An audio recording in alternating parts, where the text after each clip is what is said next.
All right, so this is going to be a indicator that we're going to talk about. So, in the investment world, you have a lot of tools at your disposal. We're going to start talking about indicators. This is going to be an introduction to some of the indicators that are most commonly used and explanation of them. So, sit back, relax, and enjoy. Thanks. All right, this time we're going to be talking about the Heikin Ashi candles. All right, so if you have never heard of these, some people will call them cheat candles, other people will call them Heikin Ashi. So they're Japanese in origin, and essentially you're looking at the same information, you're just looking at it in a different way. Uh, People will say they're a trend because they will clearly identify a trend for you. You can see, I see a bunch of red candles, right? All right, that means I'm in a downtrend. I see a bunch of green candles. Great, I'm in an uptrend. So when you are in the choppy areas, and this is where a lot of people may like to see or use these, when you see that you have candles that are small body, when you're looking at Heikin Ashi candles, these are price indecision. Essentially, they look like dojis when you look at them in this candle form. So you don't want to trade that. You want to trade when you see large red or large green candles. These are the beginnings of trends. When you get to these type of candles currently where we're at here or where we're looking at right now, these are candles where indecision is possible. Either way, I don't want to be bothered with that. What you want to do is you want to take that and you want to say below this area. Why? Because it was the lowest area here.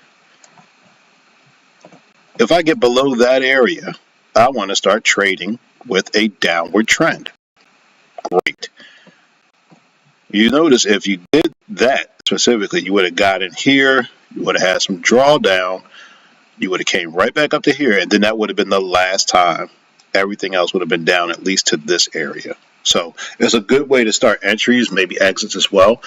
But the formula behind it is you're going to take part of the close. So a fourth of the close of the previous candle, or the current price. Let's put it that way. The current price of the candle, one fourth of it. Then you're going to do the open of the previous candle. That's going to be like your midpoint. Then you take the high and the low.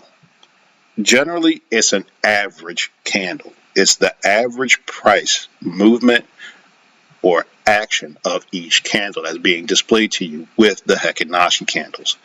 With that, you have candles that have shadows or wicks.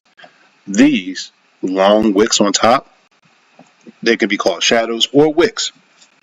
Now, if you have one with a very high wick, you might say, okay, there's not a lot of price action on the top of this strong buy candle. The price action is all on the lower end. All right. Okay. Well, what can that tell me?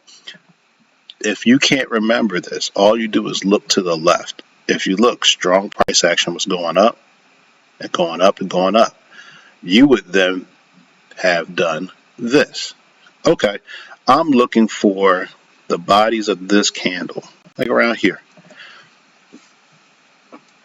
The average area where these candles started wicking out in this area here was right around this area. They all started not a lot of strength. This will be pointed out going forward. If you saw strong green or high candles, but you are in a downtrend, but you're in a downtrend, right? And you saw those strong bullish candles, and they went to an area